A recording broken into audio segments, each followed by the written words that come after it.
Welcome back to another episode of Jock Talk. I'm here with my dog Chris Connor with Boot Crew Media, and he does the draft breakdowns live every Sunday with Coach Justin and Leader the God in 5.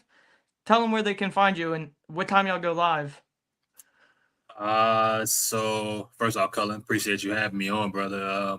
So you can find me on Twitter at Impatient Bull.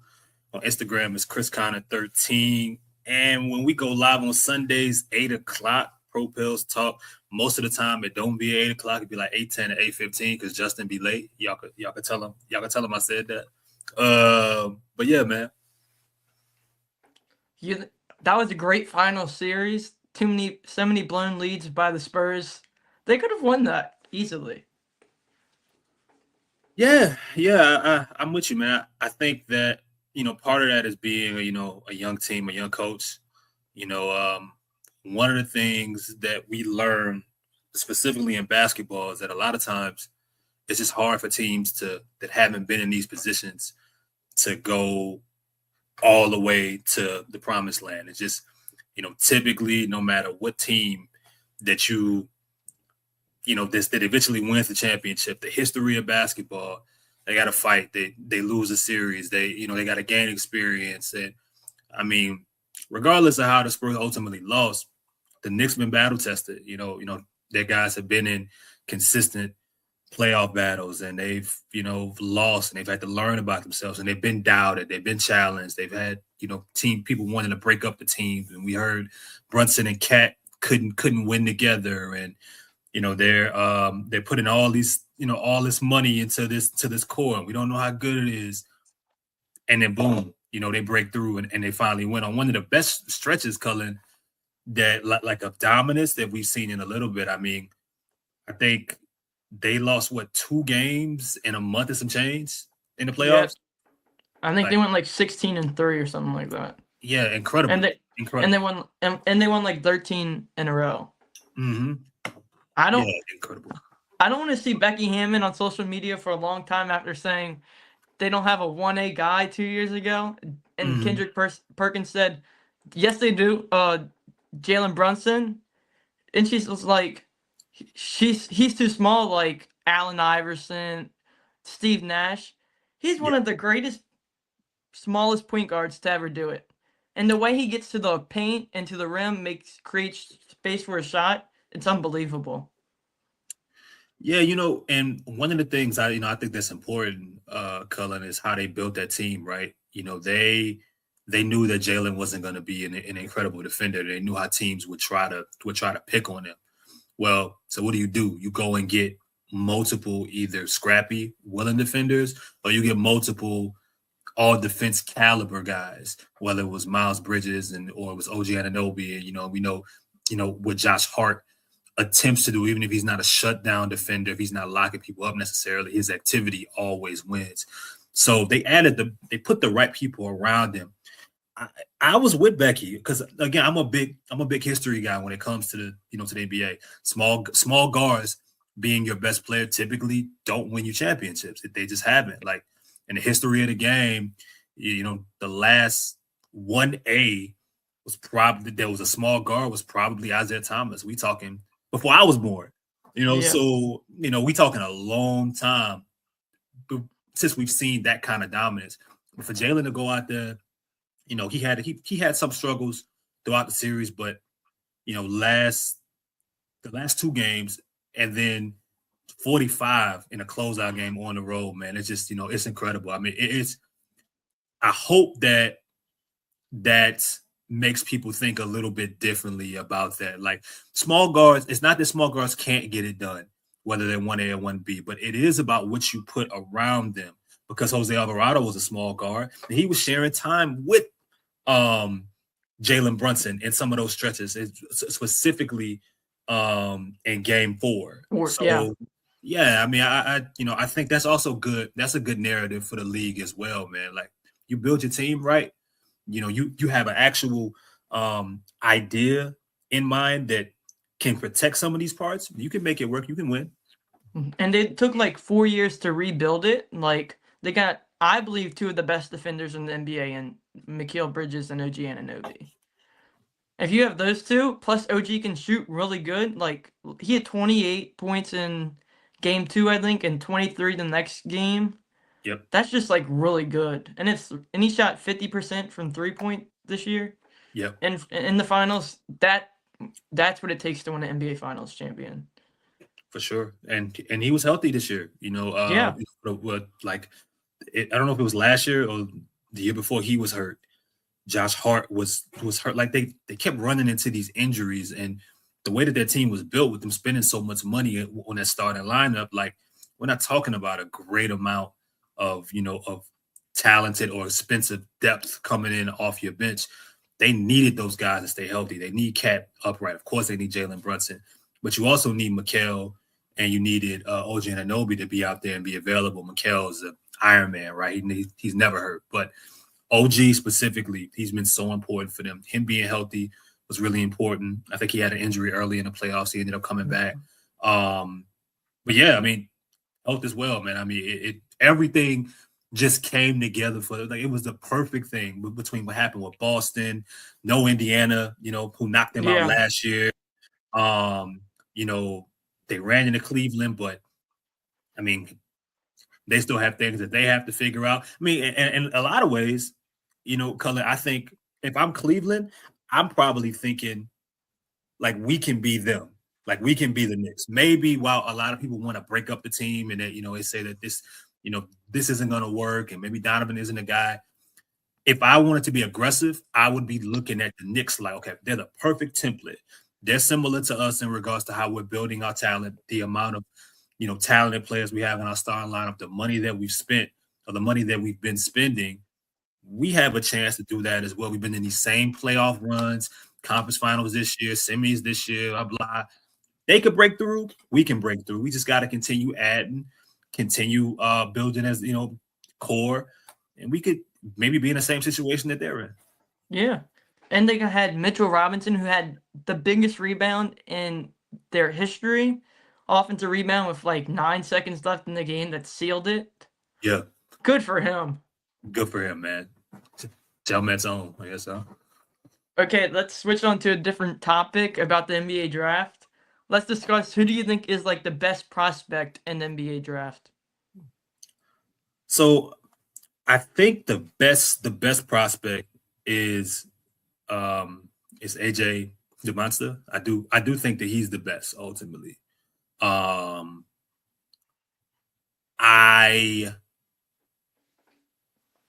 I think the most talented is Caleb Wilson. That's what I was gonna say. Yeah, I think Caleb is the most talented, and I think that upside matched with the tenacity he plays with. It feels like all the makers of somebody that like once they click and they get it, they're just gonna skyrocket up to the to the top of the the board. I think one of the things that's so interesting, Cullen, is that a lot of people were happy that Wemby got an opportunity to be in a situation this year because he really cares. He's not someone who fakes his he doesn't fake his passion. He doesn't look like just lackadaisical. He doesn't look like nonchalant about the situation he's in. He really loves the game and he's super competitive about it. And he's a little bit of a jerk. And I think having somebody like that that's a star with that edge, I think matters. But I think what we're slowly starting to see is we might be running into an era where we're getting more and more of those kind of superstar players or with those talents that are going to match that kind of tenacity, which is perfect because if you go a generation prior or even before that, that group would tell you that that's what the game is missing or what they wish we had more of, that like that edge. Caleb Wilson, I think, is one of those guys. AJ just seems to be like a guy who's just super confident, super relaxed. And I think that's also really good for the game. He has that just natural star quality. Like I've been this guy my whole life. This is who I'm going to be. But Caleb, man, that fire, that athleticism, that also has that confidence, also has like a little bit of has a chip on his shoulder and isn't talking like he's buddy. He's telling you when he takes something personal. I I like that for the game, but Caleb, I think, is the most talented. If we go on from top to bottom. Yeah, I was gonna say Caleb's the most talented. He reminds me of like Jalen Brown because really good defense, but he's 6'10", a little bit taller than Jalen Brown. Can shoot the 3-point really well. He can get to the mid range. Can dunk. Very athletic. Yeah. The thing that worries me with AJ DeSanta is his jump shot. It worries me. It really, really worries me if it doesn't get to the next level. Yeah. I mean, I think it's. I'm so used to number one overall prospects, like it being some level of question about that jumper. Cooper Flag was probably the one that didn't have that level of question. To people maybe wondered about how the range would fall day one, but one of the more complete prospects that you really see, like probably one of the highest floors that we've seen in a while. And I think AJ is similar in that realm, but that jumper, I think, kind of it makes him a little bit more of a question mark. I like his floor overall, but again, I mean, a lot of these guys, I think, those when we're talking about the super talented number one, number two picks, a good majority of them, man, you're having questions about that jumper and how long is it gonna take to really hit. But the work ethic seems to be there with AJ. Again, the confidence is. I know he's ultimately putting in the work, but I do agree with you. His ability to shoot the basketball is gonna determine, like, is he more of a 1A or is he more of a 1B? And if I had to pick, I think long term, I think he's gonna fit at his best. It's more of a 1B, which is perfectly fine. But yeah, I mean, I think that jumper might ultimately be the thing that makes or breaks it. If he has a good jumper, I'm gonna compare him to Kevin Durant. Okay. If he has a good jumper, but he's really good at mid range. I just want to see if Yeah, the far shot turns out really good. I got you. I really want to discuss who's your favorite prospect in the NBA draft. I know who mine is. I know who yours is. I think we both agree on the same person, Marez Johnson. Maybe one of the smartest players in the draft. High IQ. Let's discuss about Marez. So when I was doing some background on Marez Cullen, I thought I was looking at someone that was much older. I thought he was an upperclassman. I thought he was 22, 23, 24 years old. I didn't realize he was 20. I didn't realize he was a sophomore. To be that intelligent on the floor. Like it's weird. Like he plays with the motor of somebody that's not in that doesn't have his skill set or his size. You look, you say, all right, well, okay, at that motor, like Isaiah Stewart, what was a comparison for him, but he's a legit 6'9", 6'10". His wingspan is 7'3". He has I think I gotta check the vert, but it was pretty high. And when you turn on the film, you see the athleticism. He's strong. His his weight's not gonna be an issue for him. But yeah, man, I mean, that motor to go with that, with his IQ and how he plays. And in college, he's sharing the floor. I mean, the first year he played at Illinois, really good team last year. This year wins a national championship. So he's been in winning programs back-to-back years, really good programs. This year, sharing the floor with Ademora. It's another favorite of people. Just knowing where to be and how to play around who's ever on the floor. And that's the key with me. It's like when I was watching, when we did the Amara film, and it got to the passing breakdown of him, his first 4 passes was to Morris Johnson because Morris made the right cut. So he's so smart, but he can also shoot a little bit. He can also, Get to his spot.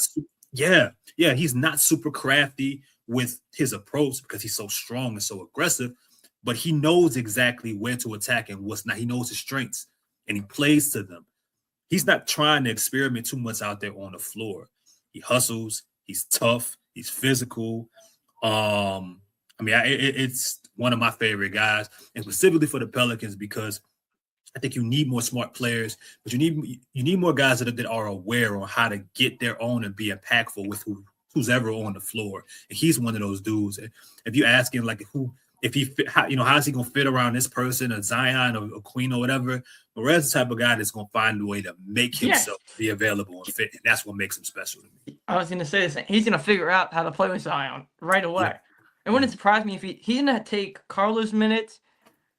They better be watching out. If they ain't playing good, someone's sitting on the bench if he's on our team. He's right there. Then I was watching on y'all's film breakdown. Did you see like the spin move for the alley-oop? Yeah. That's all him. The coaches didn't say a word. That's all him. That's insane. Then he gets the ball like by the 3-throw line. He dribbles in, then does like a spin move for a layup. Most people are just going to shoot that or pass it right under the goal, and it's going to be a turnover. But he's smart where he knows what to do. Yeah, because I mean, and that play you're talking about is perfect segue to his IQ. The person that's guarding him is like they want him to shoot the jumper. They're giving him space. They want him off the catch to shoot the jumper. He didn't take the bait. He went straight into moves that he's practiced. Still was able to use up the space that the defender gave him, but got to something he was comfortable with.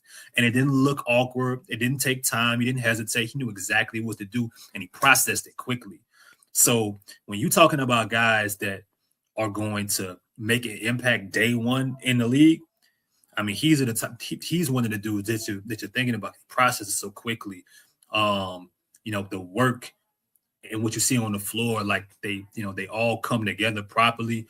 Like you mentioned, he's at the top of the key, and he has his defender, seal either wants an entry or, maybe some type of screen or handoff is coming, and he just spins off and gets an easy look at the basket. All him, just knowing exactly what to do in the moment. Coach will have to tell you that's not drawing up. That's just knowing how to make yourself available and impactful. I mean, he's something else, bro. That like I really, really am a big fan. I really hope he gets drafted by the Pelicans. I really do. Do you think the Pelicans will trade up into the top 10 this year? Well, I mean, I know you talked about it. And shout out to you for calling it out before it was officially like became a report. But yeah, I don't know if they'll trade in the top 10. I don't know if I believe it. I think that that they are going to make some calls in that area. I really think the sweet spot in this draft, regardless, is somewhere between that 15 to 25 area. If I had to bet, that's probably where they'll trade into. But I'm sure that they're going to make calls and see who's willing in that top 10 to talk business and what it will cost. I mean, you got to do your due diligence. Yeah. I would definitely trade it into top 15 if Morez Johnson's still there. If Morez is still there, I'm making the call. Joe, get on the line with the team that's right there and pick him. He would be really good next to Derek Queen. Yeah, bro. I mean, but you know what though, man? I mean, I think he's going to be good wherever he goes, and that's what's so interesting. Like when you look at a lot of the like the draft projections, they have him late lottery, right, or maybe falling into the 20s. I don't think he gets out of the lottery. Yes. I think I think he's going to be a lottery pick no matter what. I saw the Warriors were very interested in him. They should be. Yeah. It'd be a very good pick for them.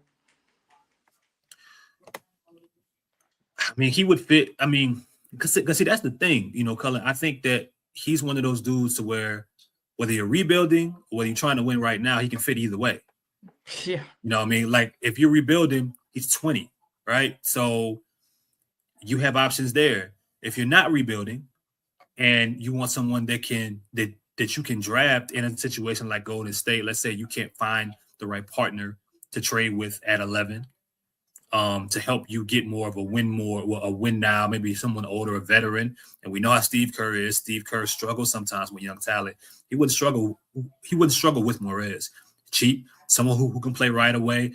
I mean, even even as Draymond gets older, the thought of him and Draymond playing together sounds like awesome, bro. Yeah, no. Do we like, as a fan base, do you like Joe Dumars' vision going towards the season? Do you like what he's doing? I have to see it play out. I don't know what his vision is just yet. So I think that's what I struggle with. But it seems as if he's willing to do whatever it takes to make the team Better. better. And I think the difficult part what people are struggling with is that we all have different kind of thoughts or visions on what that looks like. We all have different beliefs on what it looks like to make the team better. But I think with Joe is he doesn't care. Like we talked about it on one of the shows. He's going to do whatever it takes. And he doesn't care about failing. He doesn't care about the embarrassment of failure. He doesn't care about the perception of it. He doesn't care if it's popular or unpopular. He's going to do whatever it takes. And I think that's the vision. I think we need to zoom out, and you can't look at it as just like, okay, well, are they rebuilding or are they not rebuilding? Are they focusing on the young talents or are they trading away the young talents and going for it now? He's just trying to make the team better. And that may not look like the most traditional way of doing it, but he's at least going to try and attempt it. And I think that's what I like. Yeah, I like it also. I think it's better than David Griffin's vision. He's going to be way more aggressive than he was in the past years, unlike David Griffin, who made like one move a year. David Griffin's biggest move was CJ McCollum. Joe Dumars is going to blow it out the roof. I mean,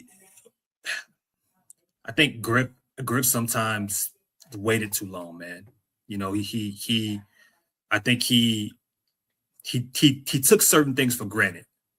I don't think Joe is. I mean, I think David thought he had more time than he actually did. He always thought he was in a better situation than maybe he actually was. Yeah.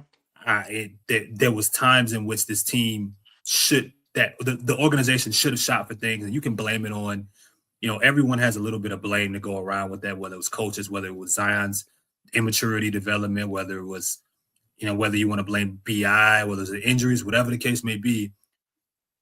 Griff took too long. And then when it was time towards the end, the best move he could throw forward when he got desperate was going to trade for DeJounte Murray. By then it was too late. Too late. Yeah. By then it was too late.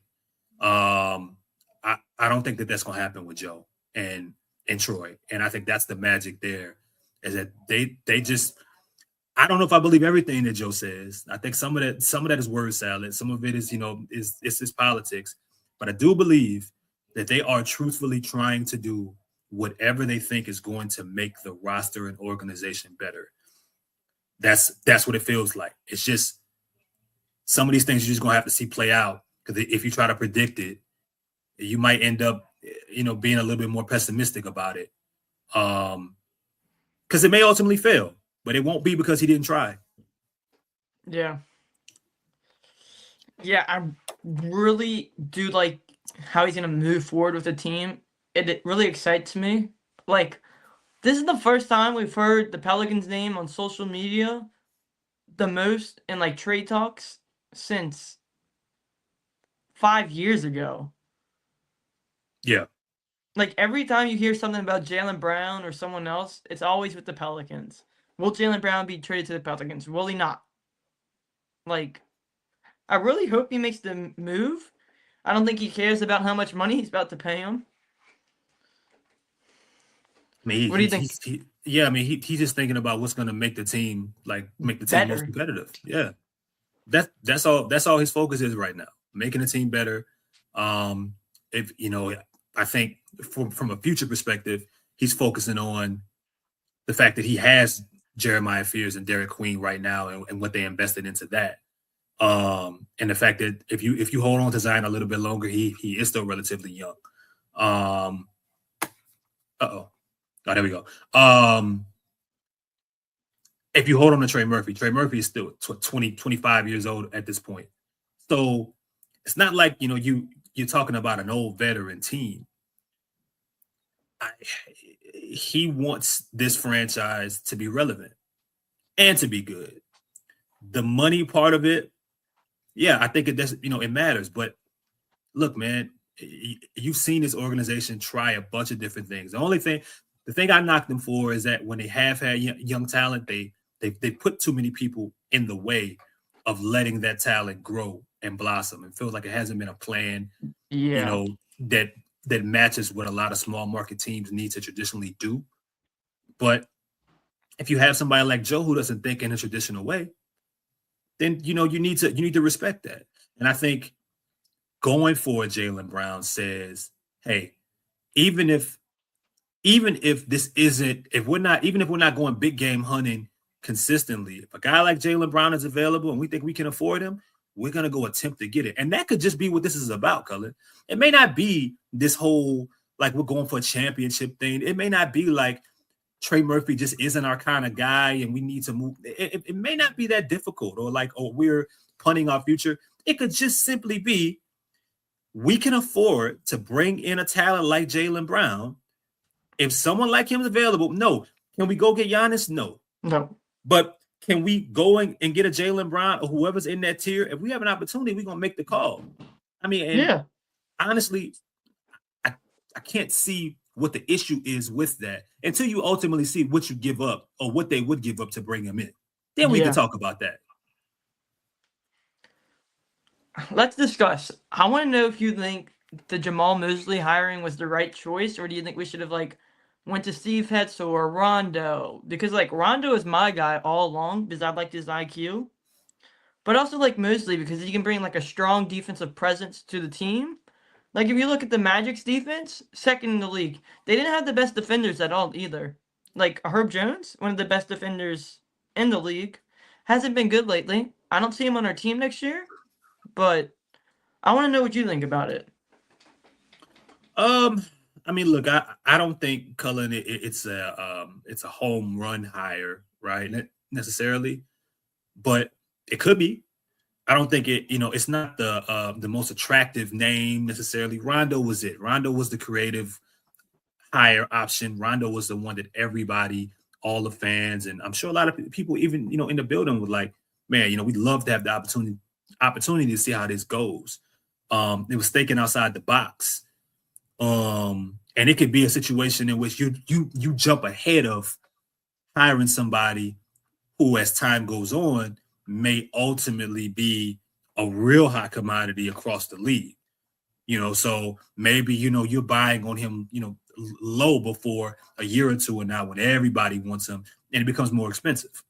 But I think, with Mosley, though, I think the thing I like about it is that whether it works or fails, I think it falls in line with what Joe Dumars is trying to bring. He is trying to bring some level of structure. He is trying to bring some level of accountability. He's trying to make things a little bit more simple. And I think with Mosley, that's what he brings. He brings defensive principles. That's where he's starting at. Everyone may not like the idea or thought of it, but that's what he's starting at. So it makes it easier, I think, for people to kind of think about what players fit best, how you build a roster, what didn't work in Orlando, what did. He comes in with 3 straight playoff appearances. Pelicans haven't done that in their entire existence. So I mean, he comes in what level of strengths. Now, how do you take care of his weaknesses? How do you help give him some level of crutch to where the offense that's traditionally been bad for Mosley kind of raises? And we can find out, is that more of a health? Well, was that more of a health thing in Orlando? Was that more of how they built the team? Or did that have more to do with him? We'll find out. But I think at the smallest level, Cullen, Mosley raises the floor. He raises the floor. He sets the expectations. And I think he makes it clear for the people that's going to be there or the people that they try to bring in, this is going to be the bare minimum that I need from you.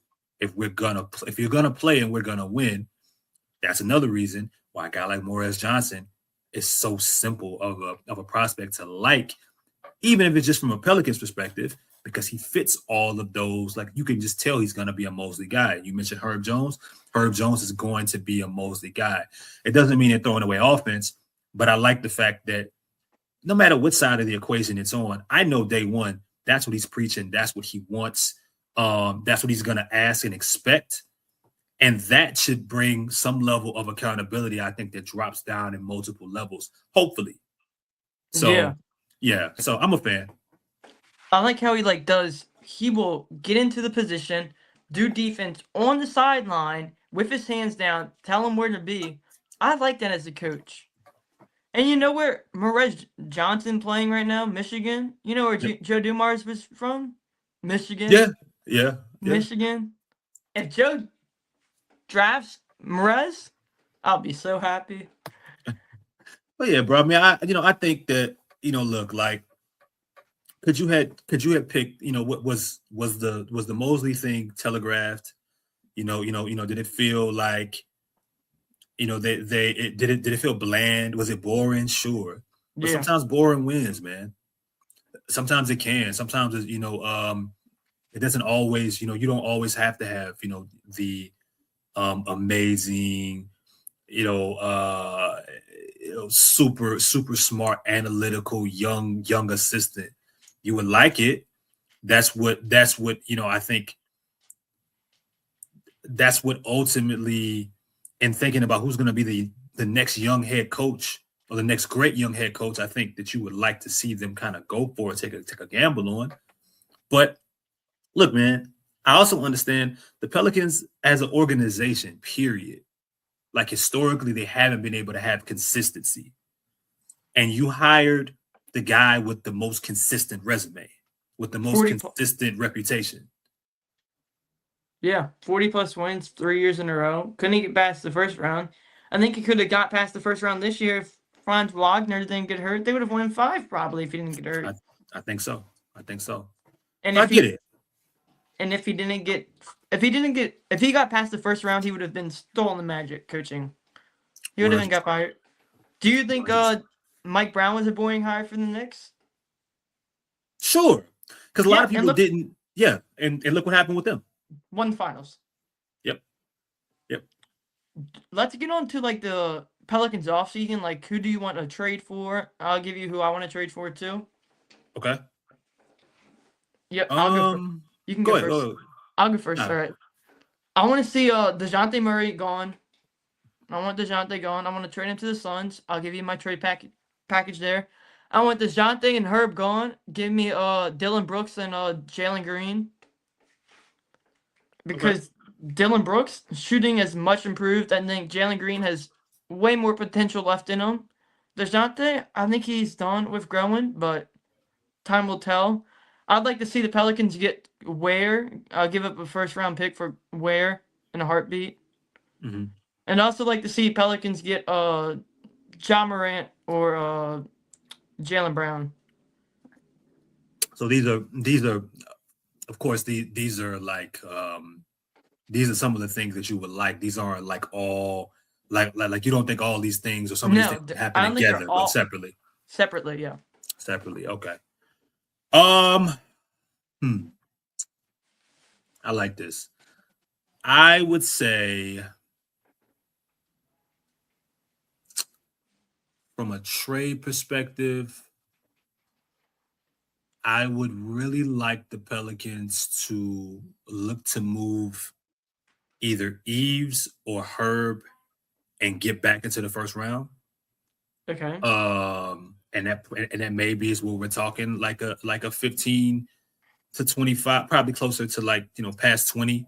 Off the top of my head, I don't know. It's gonna be interesting to see if they ultimately do go through with trading Trey Murphy. But considering that he may be one of the, if not the hottest players in the market right now. Yeah, players on the market, that might work to the Pelicans' advantage. Man, I mean, I really think, Khalil Webb makes sense in a lot of different ways. I know the Ja Morant talk was there. Jaylen Brown would be, I'm a fan of that option. I'm really interested in San Antonio now because Same. I always thought that the loser of that series would be right back to trying to be aggressive. And the Spurs are in an interesting situation. Everyone just assumes that they're going to trade De'Aaron Fox. I don't know if that's going to be the case. They might, but I don't know if that's necessary. They may try to continue to build on what they have there currently right now. So when you look at, okay, would they be interested in is there a way that a Trey Murphy, Yves Missi, or Herb Jones, Yves Missi, or a Trey Murphy, Herb Jones? Like, I think the Pelicans have players that would fit what the Spurs didn't have. They needed Luke Cornett was horrible. He was god awful. Horrible. He was god awful. Yves Missi can be better in a backup role, or even in some stretches that they could ultimately start next to Wemby, which a lot of people would, right? Yeah.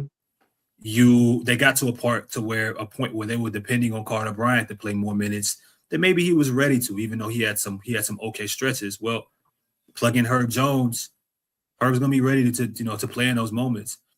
And then I think the other element is they lacked scoring, I think, variety consistently. Vassell had it one game, and it was Castle.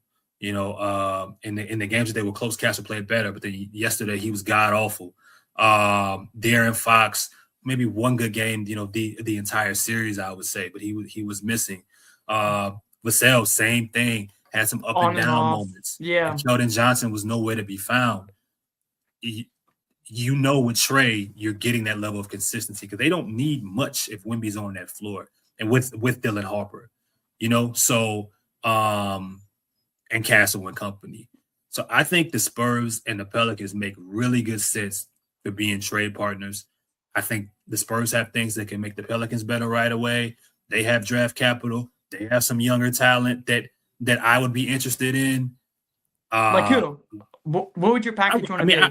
I if you really trade like Trey Murphy to the Spurs, what would your package? What would you want in return? Well, I really like.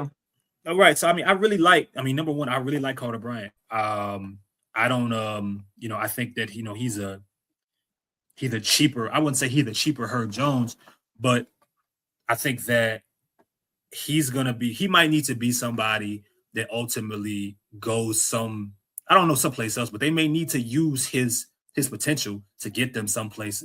To get them to the next spot, to the next level, throwing in with whatever the salary is. I'm not a big Keldon Johnson guy. No. I think Vassell will be a guy that they will have to consider trading. I got to go a little bit further into some of the parts on the team that I like. I think Champagnie is going to be on the team for a while. Julian Champagnie, yeah. Yeah. I think he's a perfect kind of role player, glue guy for them. But I like Vassell. I like Carter Bryant. I like draft picks that they have. I don't think Luke Cornett was as bad as he showed necessarily. But he was. He put himself in a real bad spot right now. Playing the way that he did on that stage. So I got to look at the salaries with San Antonio 100%. But I know that from whether it's Carter Bryant, whether it's Vassell, whether it's some of the I think they have some expiring salaries they could fit. They have some good role players that could maybe weren't a good fit for what San Antonio needs right now, but they would help the Pelicans out in some different ways. And I think, again, more importantly, if you want to get back into the draft, it'll be a little bit easier, as well with them because you wouldn't be asking them for anything from what they have. I don't know if you'd be asking for anything substantial or like top end talent. You're looking at middle end parts that, you can plug in for different roles across your team. Do you think they would accept if they got like Trey Murphy and Herb Jones and the Pelicans got back like Castle and Vassell and Carter Bryant? Would you do that? That would be interesting, man. I wouldn't. 100%. 100%. Without a doubt. If there was any way that you would get Castle, if they flipped the script and said, everyone expects us to move on from De'Aaron Fox, well, that's not as easy as you think. we're gonna go the route of trading Castle. Castle. If they went that route, yeah, absolutely. Because when you look at their team, and I'm looking at the salary right now. I mean, they have Luke Cornett basically for $9 to $10 million the next couple of years. Keldon Johnson makes 17.5, but he's on an expiring.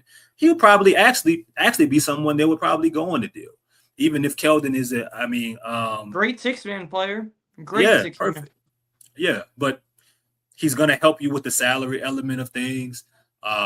His role is solidified in his league now as a 6-man. He is a 6-man of the year. No, he didn't play the greatest, but hey, the bar isn't the highest. It's much different going from a finals contender to going to where the Pelicans is being just trying to even be in the playing tournament. Right. And if it doesn't work, Cullen, again, you're not tied to Keldon very long contractually. So yeah, I mean, I'd be interested in something like that. I'm curious beyond there where else someone would knock. Devin Vassell is going to be interesting for them as well. I think, again, if they don't move on from Fox, if they can't find a partner, Devin Vassell makes $30 million. Like he may ultimately they're going to want to look away or look and find a way to make sure Dylan Harper is playing in the starting lineup. I think next year he's not going to be a 6-man next year. Which route are they going to go? You're gonna have to choose between one or two. So I think you have a bunch of different options that you can kind of choose for, Cullen. If you go with the Spurs, it may not be as like attractive player or name wise as say, Jaylen Brown per se, but could it be an upgrade? Yeah. Yeah, I mean, it could definitely be an upgrade, and it could be a bigger upgrade than say what people are talking about coming back from Detroit. Yeah. It sounds like Castle is the Jamal Mosley type of guy. Defense, aggressive. Mm-hmm. Yeah. I wouldn't be surprised if we got Castle. You got to ask if Harper's the guy, can Harper and Castle both like can they play together and maximize each other's talents together? Can they do that? That's the question. Or do you need to pick one? And you would pick Harper and then build the role players around them. But I really never like having two guys in your backcourt that both need the basketball to feel special. I don't like that element of things. I think Harper's the better guy. And I think the problem, Cullen, is that Castle still hasn't proven himself as a perimeter shooter yet, which adds to the fact of how much he needs the ball a little bit more in his hands. Well, I mean, you're playing with Wembanyama, you're playing with Harper. You're not always going to have the ball. You're still playing with Fox right now. So I didn't think about that, but I think that's an underrated idea of something that the Spurs could consider. Whether or not they'll do it is something different, but I mean, it's something to think about. Yeah. Who do you want like in free agency this year? I got two guys on my mind. Who you got? Luke Kennard or Rui Hachimura. Mm-hmm. Those are my two guys. Also like Keon Ellis out of Cleveland. Yeah. Really big pickup if we got him. What about you? So, I mean, I like those options. I mean, I think that they need to find some value when it comes to stretching the floor and or at the center position. Now, and this is really, some of this is pending with what they do in regards to Trey and company. Like, are they gonna shed some salary or change the way that their salary looks, their salary cap or their roster looks between now and then? I think that you got a guy like, I think, Mo Wagner. Yes. That would be, he's one of the guys I think that would make really good sense from a bunch of different perspectives. He can shoot the basketball. He's not going to be super expensive. Pelicans have needed somebody at that position that can shoot the ball. He's a legit 7-footer. And who did he play with? The Magic. Jamal Mosley. All right. So maybe Mo Wagner wasn't somebody I was thinking about 100% as having an option beforehand, but he's definitely somebody now because he's someone that I think would play an extended role too. His role may be much different than it was in Orlando, being in a committee. Now, and that could be just because of parts, right? But you look at Orlando, they had so many guys in there between Wendell Carter, between Mo, between Batate, and company. Jonathan Isaac playing small ball 5 at times. Like they kept shuffling through different options depending on what was in front of them. The Pelicans don't have that same level of, I think, flexibility there. Derek Queen, there was a lot of talk about the fact that he's just not going to be a center anytime soon. Though he's going to be a power forward. To be talking about just centers on your team right now, currently constructed, talk about Yves Missi and who. So would work for Mosley in Orlando, even if he didn't have a de facto guy, regardless of Wendell Carter had a good playoff. He had players that all did different things. Batate protected the rim, rebounder. Wendell Carter, rebounder, stretched the floor a little bit later, but good screen, really good role player. And then Mo Wagner, while he's not going to be a rim protector, he's not a great rebounder, he can stretch the floor for you. So I think the Pelicans need more variety there. So I would say somebody like that. I mean, I think, some other options if you're looking the cheap route. Dean Wade. I like Dean Wade. Dean Wade, someone else that would fit what Jamal Mosley likes. He's defense first. That's who he is. And he's a role player. Best case, 3-and-D. Worst case, he's going to be a hell of a defender. I've always liked Dean Wade. And he's a good shooter too. And so I'm a fan there. The more I think about it, Mo Wagner's coming to New Orleans. It just makes too much sense, man. I mean, I think someone else, maybe like a Simone Fontecchio, another shooter that won't cost much. Yeah, he would be someone that fits. They have to find a way to get cheap shooters, and I think specifically you got to look at the wing position down. And 100% if you end up moving on from Trey. So where they're gonna find that, I think is going to be interesting. Keon Ellis. I mean, look, bro. You mentioned Keon, who played a lot for Orlando late. What? Yeah. Cleveland and Orlando. Yep. Well, no. Jamal Cain.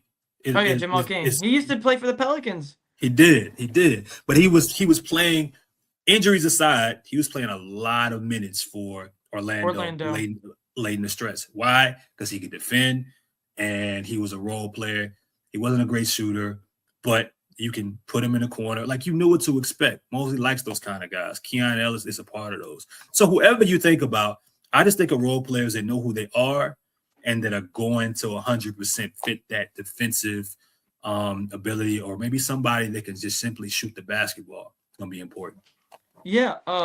Another reason why I think Mo Wagner is going to come to New Orleans is because that coach named like Brett, I forgot his last name, but apparently he's like really close to the Wagner twins, and like all the people in Orlando were mad that he left. So I think that's another reason why that he could come to New Orleans. Are you looking towards to Summer League this offseason? Are you ready for Summer League? For sure. I want to see what Derek Queen, Jeremiah Fears, hopefully Morez Johnson can do together in Summer League. Oh, another guy you got to keep your eye on, Cullen, is Micah Peavy. True. Micah's a sleeper. Micah's a sleeper Jamal Mosley guy. 100%. 100%. 100%. Yeah, I mean, Micah's a really smart player. Had some bright spots, but eventually, immediately he's gonna defend, right? So that's gonna automatically win him favor with Jamal. He just has to be a dependable shooter. He has to be a little bit better. He does that. To work on the jump shot. Yeah, he does that. He's easily a rotational player in the league. So, but yeah, Summer League in total, bro. I want to see Derek Queen and Jeremiah Fears dominate their first 2 games and get the hell out of there.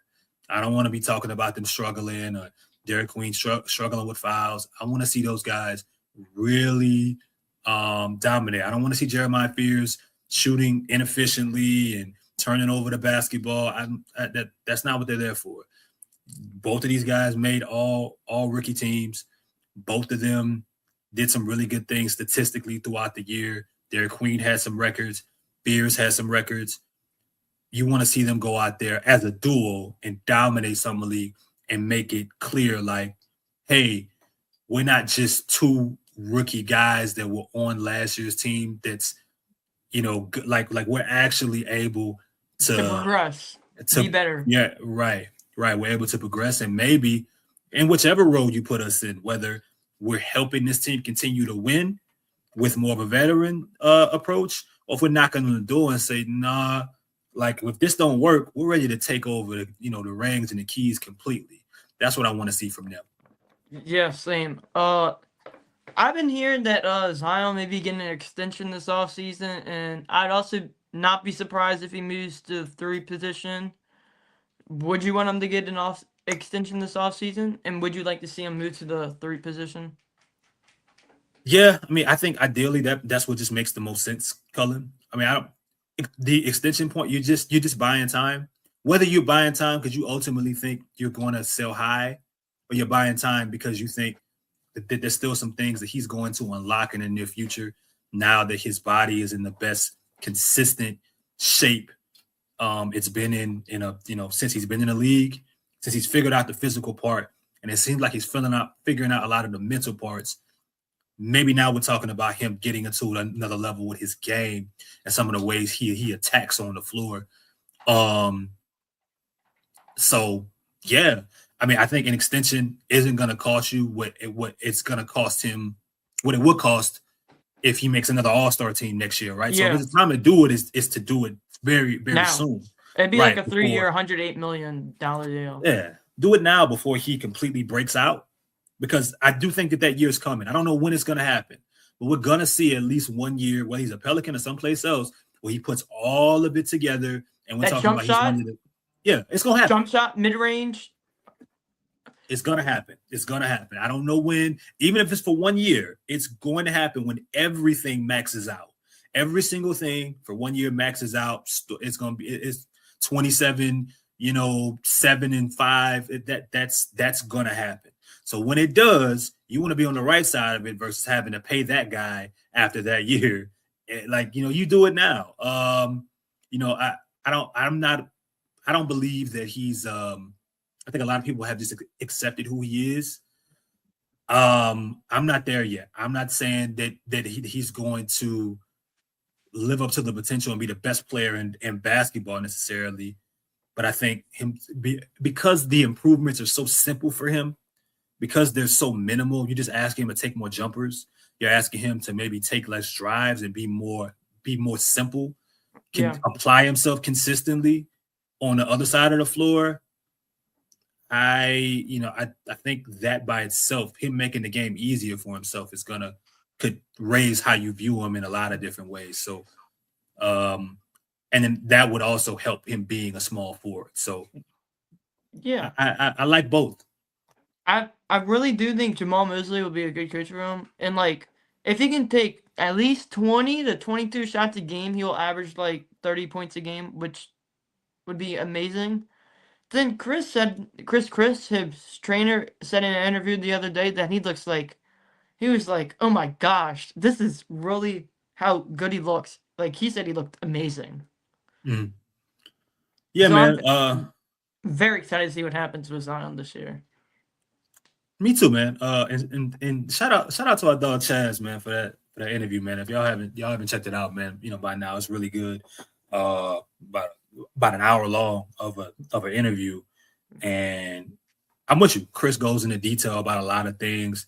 When you see him on social media, and I'm talking about Chris, a lot of times it feels as if he's being, Zion's, I won't say mouthpiece, but he's being his publicity, he's being his PR in a lot of ways. But then you hear him talk, there's a little bit of method to it. It's not just as simple as him. Like, he's really goes into details in that interview about the things that they're working on, to maybe, to just let people know that it's not just a show. For some people, it's a little too late, Cullen, but I'm not there yet, man. I mean, I really think that a special season is in the cards. It's coming soon. It's coming. Yeah, I think it may be this year. I'm really hoping it's this year. I hope so too. Do you? think the offense and defense will improve under Mosley this year? Because I have a strong feeling it will. I think that they still have to upgrade some parts. You need another shooter or Yeah. two. I think some consistency at the center position I think is going to be important. But yeah, I think the defense automatically will Will improve. improve. Yeah. Yeah, without a doubt. Um, If we if get shooting, the offense will also improve. I'm hoping. So we just need that shooting and the defense. I think the defense will be there. Defense will 100% there. if your defense gets better, I think this team has an opportunity for the offense to get better because they were still scoring points many a nights without shooting, without with missing multiple people. The problem is that, man, they just kept running into games where Trey Murphy was the only shooter. They're out here finishing games, so many games under 10 threes or at 10 threes made. It's just you're just not getting it done right now in the league doing that way, especially if Trey's making 4 or 5 of them, making 40% of your threes or 50. It's not the way to get it done. They need more variety there. If they can add some shooting, the offense will automatically get better, Cullen, because you got to think they have so many different guys that can drive the basketball, so many different guys that can impact in the middle of the floor, which is what Jamal Mosley likes to do. So he likes to drive and kick. Yes. And get to the middle of the floor. That's what he likes to do. That's what we can do. That's what we can do. Exactly. So, you look at Zion, Jeremiah Fears, Derek Queen. A lot of what are they impact games best at? When they're able to drive and get to the middle of the floor. So you have those three. If DeJounte Murray is still on the team, what does he do really well? He drives. He may stutter a little bit. He may, the pace may be different. It may not be a bunch of hard line drives, but he likes to penetrate and get to his spots, which are typically in the middle of the floor. So, I mean, the list goes on and on with those kind of options, and that's just off the top of my head. It's not even, talking about whoever they may look to add to the team. But I think that alone, you add shooting to go with what Jamal Mosley likes to do and what they currently have with their strengths. I mean, that could make the offense better. Yeah. How many wins do you think we get this season? And do we make the playoffs or the play-in tournament? I think in some version of this team, there's a 45 win part of 45, 45 wins. Yeah. I think there's a version of the team that can win 45 games. I think if I had to set the over-under, it'd probably be in the early 30s, to be fair. You just have to until you see differently or until you see the upgrades that they make or how the team ultimately looks. But as currently constructed, when they were healthy, DeJounte Murray and company, the team they were more competitive. Yeah. So you add a year 2, a full offseason program for Derek Queen, Jeremiah Fears. A new coach is bringing in simple principles, simple accountability traits, things that just require effort and a lot of different things. Well, from a lot of different perspectives. But you bring in leaps that I think will come from Queen and Fears, and maturity that will come from Queen and Fears. You add that in with Zion Williamson, who's working as early as he's maybe ever worked, even earlier than he was working last year at this particular point in time. I don't know if you remember, Zion was outside last year. He was working out. He was working, but he was outside a lot more. Not to say he won't be outside. We're gonna see some pictures, but he's working. He wasn't working like this for us to visually see while the playoffs was still in, while the conference finals and the semis. Like when the season ended, he got back to work, stayed in the city like he typically does these days. So I think that there's a version of this team that can win 45 games. I really do. I don't think that they're that far off of being a playoff caliber team. Where they ultimately fall, Cullen, it's always the same with this team. Injuries. Can you stay healthy? Can you stay healthy enough to go through them stretches where you're not playing without 3 of your 4 best guys for a long path of time? Can you be more disciplined? Can you take care of the basketball? And can you add a couple of the things that this league needs and that you've been missing for a long time? And that's really, just someone, more depth at the center position and more shooting. If you're able to do that, they're talented enough to be in one of those teams that are battling for maybe not even just play in position, but maybe a chance to battle for a 6th seed. And ultimately, Cullen, I think that's what the organization wants. They just won't say it. Yeah.